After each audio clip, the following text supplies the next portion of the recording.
በቃ አይስክሪም እኔን አትወጂኝም አንተ እኔን አትወጂኝም አላለም ቡራ። ኧረ ትወዳለች በደንብ አድርገን የምትወድ ሀይሚዬ ማለት ነው። ወይ አራተኛ አንተ ነው ሞት እንዴት አራተኛ እሺ ዙሪ ነኝ የኛ ይሄ እንግዲህ አራተኛ ነበር የሚወደደው። ከአራተኛ አንደኛ ደረጃ እንዴት እንደወጣ እዩ። ከዛሬ ጀምሮ እሺ አንደኛ አንተ ነው ወዳለህ። አልፈልግም ምግብ ነው አንደኛ ብለሻል አይደለም ሁለተኛ ምግብ ነው። የብሩኬ ነጥብ አያያዝ የሚያስቀኝ ነገር እግዚአብሔር ቲክቶክ ላይ አግኝቼው እኮ ነው የመጣሁት። አልወድም በሷና ባይኒ ከተላው ከመኔ ምን ቀልድ ማንም ቀልድ ያቅም ቡቧችን። እኛ ድሮ የምንከታተል ስላንትና ስለ ሀይሜ ጥንቅቅ አድርገን እናውቃለን። ግን በኋላ የመጡት ደግሞ ምንም መረዳት አይችሉም። ድሮ ቡቡ ቾኮሌት ያመጣለት ነበር ለሀይሚ። አሁን ትቶታል። አደገች መሰለኝ ሀይሚ። በዛን ሰዓት ልጅ ስለሆነች ነው መሰለኝ አሁን አደገች ብሎ ነው መሰለኝ ቡራ ዘሴም አክስ አደገች ብሎ ነው መሰለኝ ቾኮሌት አሁን አይሰጣትም ቡራ ማለት ነው። ሰምታችኋል። አደግሽልኝ ይላል አንዳንዴ እኮ ዩቲዩብ ላይ ቪዲዮ ሲሰራ አድገሽልኛል አሁን ራስሽን ሁኝልኝ ይላል። እና ይሄ አዲስ አበባ እንደመጡ አካባቢ ቪዲዮአቸው ነበረ። ሀይሚዬ እንግዲህ አንደኛ የምትወደው ቾኮሌት ነበር፣ ሁለተኛ አይስክሪም፣ ምግብ ነው እንጂ አንደኛ ምግብ፣ ሁለተኛ ቾኮሌት፣ ሶስተኛ አይስክሪም፣ አራተኛ ነበር ብሩኬ። አራተኛ እንዴት እወደዳለሁ እኔ ብሎ የሆዱን በሆዱ ይዞ አሁን ላይ ግን አንደኛ ቁጭ ብሏል። አንደኛ ላይ ሆኗል አሁን ማለት ነው። ቤተሰብ ሰላም ጤና ይስጥልን። ውድ የተከበራችሁ የቻናላችን ቤተሰቦች እንዴት ናችሁ? እንዴት አላችሁ? አለሁ ደህና ነኝ እግዚአብሔር ይመስገን፣ ሁሉ ሰላም ነው። ረመዳን አለቀ። ኡፍ እሰይ ረመዳን ከሪም። ለምን አለቀ የምትሉም አላችሁ። ግን ያው ማለት ቅር ይላችኋል እንዴ ሳይ ስላልኩኝ።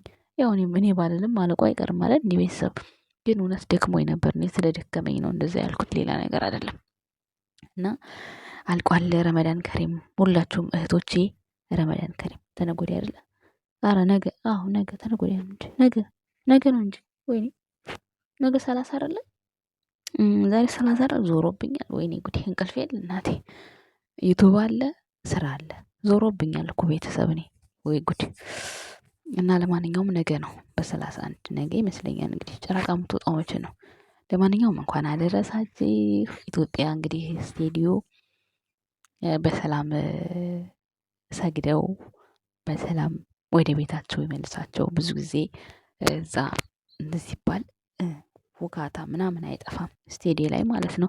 አሁን ይቀየራል ምናምን እየተባለ ነበረ፣ ግን አምና ምናምን አልተቀየረም። እዛው እንደተሰገደው ዘንድሮ ደግሞ አላቅም። እንግዲህ እግዚአብሔር በሰላም ሰግዳችሁ በሰላም ወደ ቤታችሁ እንድትመልሱ ያደርግላችሁ ከወዲሁ መልካም ምኞቴ ነው። የውድ የእስልምና ቤተሰቦች ወንድሞቼ ሁላችሁም ማለት ነው፣ በኢትዮጵያ ያላችሁ ማለት ነው፣ በአረብ ሀገር ያላችሁማ ምንም ችግር የለም። የፈለጋችሁበት ወጥታችሁ ሰግዳችሁ ጸሎታችሁን አድርሳችሁ መመለስ ትችላላችሁ። በኢትዮጵያ ግን አረርን ተቃጠልን ብቻ ምን ዋጋ አለው? ሀገራችን የወጡ መቅረስ ሆኗል። ብቻ እግዚአብሔር እሱ ይጠብቀን። እና ዛሬ ሌላችሁ የመጣሁት ከአሁን በኋላ ማለት ነው ቪዲዮ እንዴት ዘና ያለ ቪዲዮ እንሰራላችኋለን። እስከ ዛሬ ተሳቀን ድምጻችን ተንኮታኩቶ ድምጻችን ተሰባብሮ ነው። እና በዚህ አጋጣሚ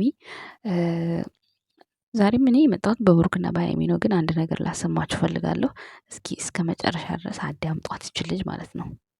አረብ ሀገር ሄደን ስንመጣ ቶታል ይቀየራል። ሰዎች ከአረብ ሀገር የመጣች ስምሽም አይጠራ ጓደኛዬ ናት ከአረብ ሀገር የመጣች ማለት ከአሜሪካን የመጣች አንልም፣ ከውጭ የመጣች የአረብ ሀገሩን ለማጥላላት ነው የምንጠቀመው። ሶሻል ሚዲያ ላይ ባወቁት ወንድ ተታለሉ ሲባል ለምንድነው ሰው የሚደነግጠው? እንዴት አትታለልም? አሁን እኮ መወደድ ለሷ ብርቅ ነው። ምክንያቱም ቤተሰብ ነይ ታስፈልጊያለሽ ምናምን የሚላት ሴት አይደለችም።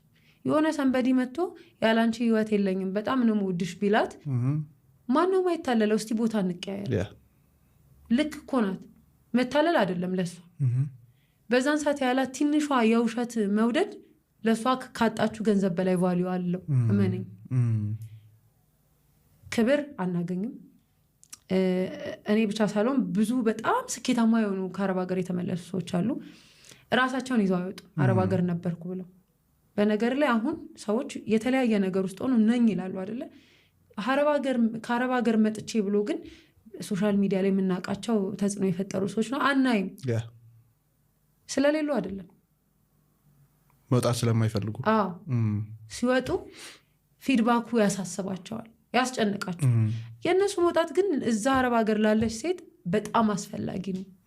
ምክንያቱም እዛ 6 ዓመት የቆየችው የጎረቤታችን እንትናን አታይም ወይ ብርቱካን የመሰለች የውዚህ መታ ከሰል እየቋጠረች ደች ይበልታለች በትመጪ አንቺ ጣፈንታ እንደዛ ነው። ታዲያ እዛ ጋር ፎርድ መኪና ምትነዳ አለች ከአረብ ሀገር የመጣች ከዜሮ ጀምራ ተነስታለች ብንላት በእርግጥ ማትመጣ ነው የሚመስለኝ? መታስ ለውጥ ማታመጣ ነው የሚመስለኝ? በደንብ ታመጣለች።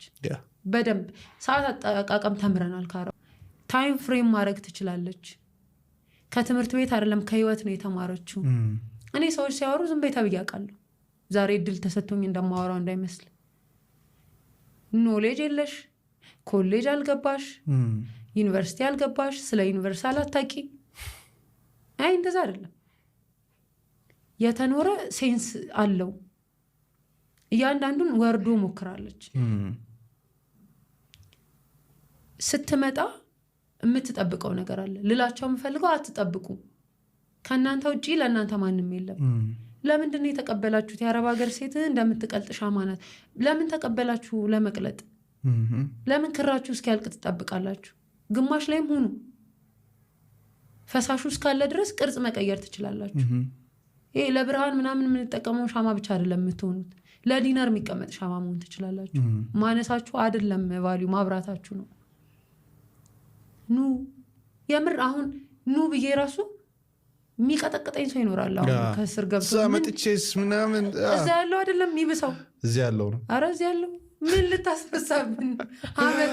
እህቴን ታሪክ ሰምታችኋል። ቤተሰብ እንደሰማችሁት ነው። የአረብ ሀገር እህቶች አዳምጡትና ለእናንተ ይሆናችኋል መልስ። ለእናንተ ነው ይሄ ሁሉ ነገር ማለት ነው። አሁን ላይ ባላችሁ ጊዜ ባላችሁ ነገር ተነስታችሁ የአንድ ምሰራ እህታችሁን ማለት ነው አንድ ምሰራ እህታችሁን እያነሳችሁ ግልብጥ እያነሳችሁ መፈጥፈጥ እያነሳችሁ መወጥወጥ ምንም ጥቅም እንደሌለው ከዚህ ልጅ ስሙና ራሳችሁ ዩቲዩብ ቻናል ክሬት አድርጋችሁ ገንዘብ እንዴት እንደሚመጣ አስቢ። እዚህ ጋር ማለት ነው ለሰው ጠበቃ ነኝ ብለሽ ቆመሽ 24 ሰዓት ጠበቃ ነኝ ብለሽ ቆመሽ ጊዜሽን ከምታቃጢ ለኢንተርኔት አትከፊ። 24 ሰዓት ታወሪያለሽ። ደከመኝ አትይም፣ ጊዜ የለኝም አትይም። እዚህ ጋር እህቶች የአረብ ሀገር እህቶቼ ማለት ነው ከፈለጋችሁ ጥሉኝ፣ ግን ዩቲዩብ ቻናልን ክሬት አድርጋችሁ እንዴት እንደሚሰራ እንዴት እንደሆነ ቻሌንጁን እስኪ ሞክሩትና ከዛ በኋላ እናንተ አልቻልኩም ብላችሁ እስኪ ውደቁ።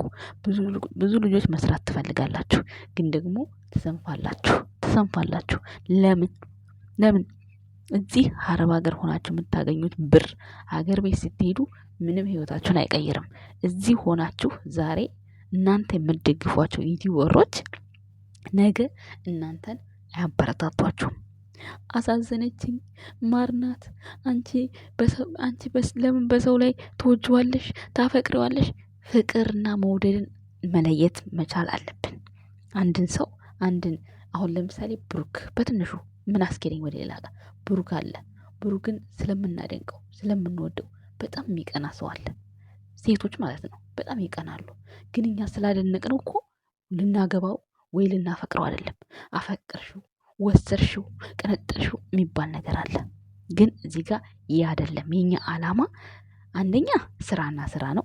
ሁለተኛ ነገር የሚታየውን ፊቱ ላይ ያለውን ኢሞሽናል ነው የምንናገረው እንጂ እኛ ሃይሚ 24 ሰዓት አብረው እያለች እሱን ላፍቅር ብሎ የሚያወራ ሴት እውነት እውር የሆነ ወይም ያበደ ሴት መሆን አለበት። እንዴት? በምን አይነት መንገድ? ፍቅር ቀልድ ነው እንዴ? ስንት ጊዜ አስተማራችሁ? ብሩኬ ፍቅር ቀልድ ነው ወይ? ፍቅር በሳምንት ነው ወይ ብሎ አስተማራችሁ። ግን እናንተ ጊዜያችሁን ራሳችሁን መስዋዕት አድርጋችሁ 24 ሰዓት ላይ ብላ ያላችሁ ቲክቶክ ላይ ለምን ሆናችሁ አይደለም? ይሄን ጥያቄ ለምን ገንዘብ እንዴት እንደሚመጣ ለምን አታስቡ ነው የኔ ጥያቄ። ምን አገባሽ ትሉኝ ትችላላችሁ፣ ያ መብታችሁ ነው። ግን ደግሞ የሚሰራን ሰው እንቅፋት አትሆኑ።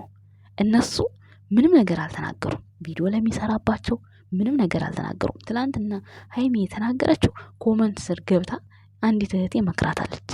ያው ሃይሚን እንዴት ላይ ስለሆነች ነው እንጂ በእርግጠኝነት ይሄን ነገር ሃይሚ አትመልሰውም በእርግጠኝነት። ብሩኬ ለምን ዝም በይ አላት? ብዙ የምትናገረው ነገር ነበር። ብትናገር እኮ ምንም አይመጣም እኮ። ምን ይመጣል? ኦልሬዲ ቤተሰቦቿ ናቸው። አባቷ አሁን እዚህ ቦታ ለምን ይሄሽ ብሎ ቢቆጣት ተመልሳ ቀና ብላ ትናገረው ላይ አትናገረውም።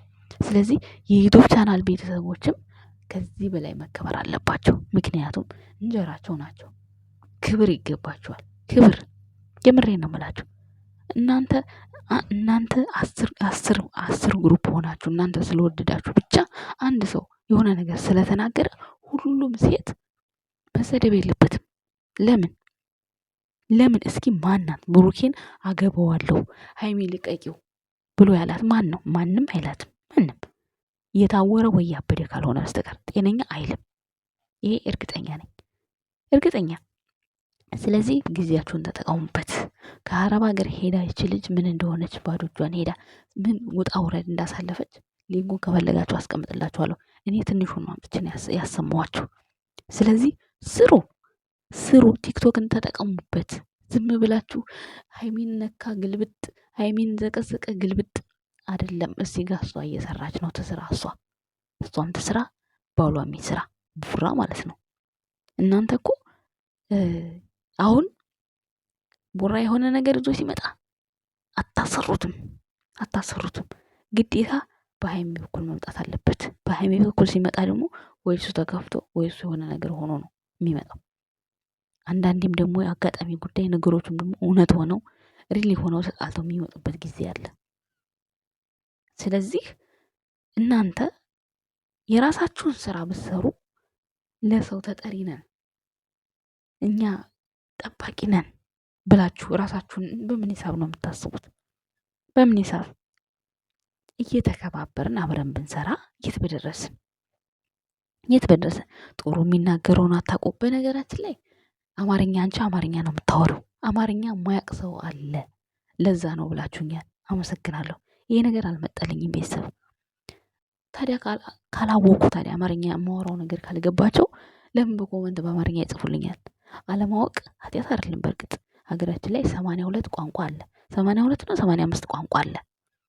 የለም ማለት አልችልም። ሊኖር ይችላል። የማወራው ነገር ላይ ገባቸው ይችላል። ግን ደግሞ አልገባኝም ነው የሚባለው። እኔ ለምን ተናገሩኝ አይደለም፣ ሌላ ብዙ ሊሰራ የሚፈልግ ሰው አለ። ስንት ሞራል ያላቸው እህቶች አሉ። በቃ እነሱን ለምን አታበረታቷቸው? አንቺ አረብ ሀገር ሆነሽ የአረብ ሀገሯን እህትሽን ዘርጥጠሽ እዛ ማዶ ሄደሽ ለሰው ምን አሳዘነሽ? ለሰው ስልሽ ደግሞ ለብሩክ ለምን አዘንሽ? ለሃይሜ ለምን አዘንሽ? አይደለም ለእኔ ለምን አላዘንሽልኝም? ለምን እኔን ስዘቀዝቅኝ? በእኔ በራሴ ምሳሌ ልውሰድ። እኔን አንቺ አረብ ሀገር ሆነሽ እኔ አረብ ሀገር ሆኜ ለስራ ብዬ በወጣው ለምን እኔን ትዘቀዝቅኛለሽ? ምን አረኩ? ለምን ሳልሞት ሞተች ብለሽ ትፖስችብኛለሽ? ስራ እየሰራሽብኝ ቢሆን ብር እያገኘሽብኝ ቢሆን ችግር የለውም፣ አልናገርም። ግን ዝም ብሎ ጥቅም ለሌለው ነገር ለምን ጊዜያችሁን ታቃጥላላችሁ? የኔ ጥያቄ ይሄ ብቻ ነው። እኔ ለምን ዘቀዘቃችሁኝ አይደለም። ቤተሰብ ዘቅዝቁ፣ የፈለጋችሁትን አድርጉ፣ መብታችሁ ነው። ግን እንስራ፣ ስራ እንስራ፣ እንለወጥ። እስከ መቼ ነው እዚህ ማዳም ቤት ቁጭ ብለን እስከ መቼ ነው የእነሱን ብር የምንጠብቀው? ለምንድን ነው በጎን ቢዝነስ ማንጀምረው? ለምንድን ነው በጎን በኦንላይን ስንት የሚሰራ ስራ እያለ ለምንድን ነው የማሰሩት? ምንድን ነው የሚያግዳችሁ? ታች ስክሪን ስልክ አላችሁ፣ ኢንተርኔት አላችሁ፣ እንደፈለጋችሁ 24 ሰዓት ታወራላችሁ። ይህንን እምላችሁ ማለት ነው ላይቭ ላይ ቁጭ የምትሉ ልጆች አላችሁ፣ ለእናንተ ነው። ምናልባት ልትሰድቡኝ ትችላላችሁ፣ ላያገባኝ ይችላል። ግን ለምን እንደዛ አይሆንም? ለምን ሰርተን መለወጥ አለብን? በቃ እቺ ያጠራቀመን 300 ሺህ 400 ሺህ ነገ አገር ገብታ ምንም ዋጋ የላትም፣ ምንም አሰራም። ስለዚህ ለሰው ወግነሽ ከምትናገሪ ኃጢአትሽ ላይ ቀርልሽ ብር እያገኘሽ ኃጢአት ቢኖርብሽ ይሻላል። ዝም ብሎ ኃጢአት ከሚኖርብሽ እየሰራሽ ኃጢአተኛ ሆነሽ ከዛ በኋላ የሆነ ጊዜ በረከት ታረጊያለሽ። በቃ የተቸገረን ሰው ትረጃለሽ፣ የተራበን ሰው ታበያለሽ፣ ትጠጫለሽ። አለቀ። እግዚአብሔር ይቅር ባይ ነው፣ ይቅር ይልሻል። አሁን ግን ምንም ነገር ሳትሰሪ ምንም ነገር ሳታረጊ ኃጢአቶም ሳይቀርልሽ ምንም ሳታረጉ እንዴት ሊሆን ይችላል? የሚሰራን ሰው ለምን እንቅፋት ትሆናላችሁ? እኔ እንድትሰሩ ስለምፈልግ ነው። በዚህ ልጅ ትምህርት ተምራችሁ ስሩ። ምንድነው ችግራችሁ? ምን ስልካችሁ እጃችሁ ላይ ነው ያለው አይደለም? ቀርቶ ለራሳችሁ ለሰው ገዝታችሁ ሰጣላችሁ። ለምን እናንተ አሰሩ? እስኪ ስሩ። እስኪ አዲስ ብሩኬና ሃይሚን እንኳን ካወቃችሁ በኋላ የብሩኬ አድናቂ ነኝ ብላችሁ እንኳን ዩቲዩብ ቻናል ብትከፍቱ የት በደረሳችሁ። አንደኛ ለእነሱም ትጠቅማላችሁ፣ ሁለተኛ ደግሞ ለእናንተ ትጠቀማላችሁ። ነገ ብዙ ነገር ትሰሩበታላችሁ። እና ዛሬ ምክሬ ለእናንተ ነው የመጣሁት። ቤተሰብ ከወደዳችሁት ላይክ፣ ሰብስክራይብ፣ ሼር አድርጉ። ከፍቶኝ ምናምን አይደለም እንድትሰሩ ስለምፈልግ ነው።